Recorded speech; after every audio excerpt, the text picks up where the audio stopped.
Everybody knows, I'm sure, that Sibelius was a very unconfident, self-critical man, very concerned his own music. But his lifestyle was completely chaotic. I mean, he never had any money, but he ordered his clothes to be made privately, and he had only the best cigars.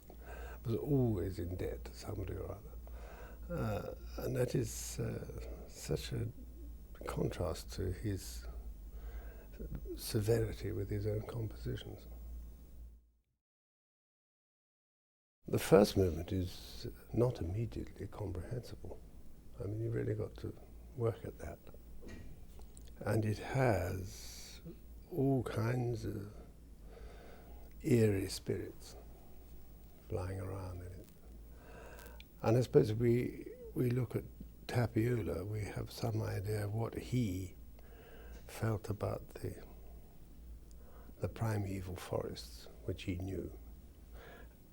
Not that he'd ever catch one of these things flying about, but the awful feeling is somehow that they are there.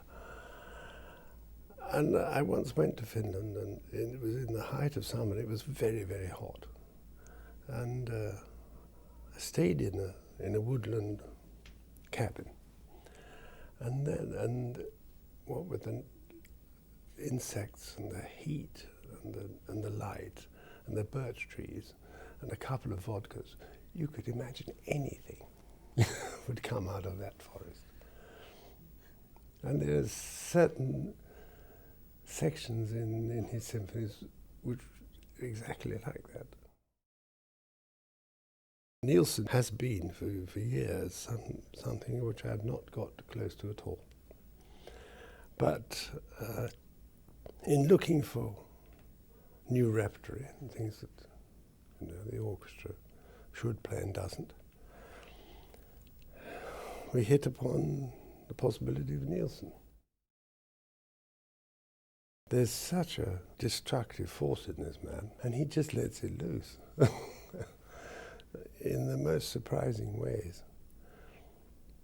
In the famous passage in the Fifth Symphony, when he's got a glorious G major fugato section, and the side drum attempts to smash it to pieces.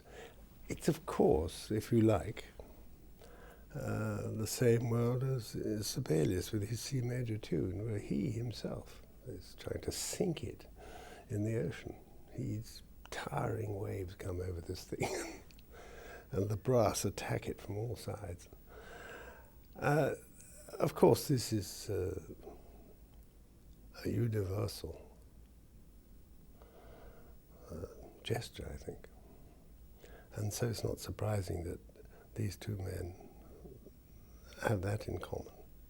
But there's also a naive quality about Nielsen, which some people might say Sibelius has in the second movement of the Fifth Symphony, but it isn't quite the same thing as the intermezzo in number 4. They're both obsessive. Nielsen is obsessive with certain figures, relentless. And you could say that Sibelius's pedal points have something in common. That way he'll put down a B flat, or whatever it might be, a D, for 200 bars. But because he's such a wizard, you don't think that's boring. You just think, thank God we're rooted to something, I think. So I'm very much looking forward to working on these pieces next year with the orchestra.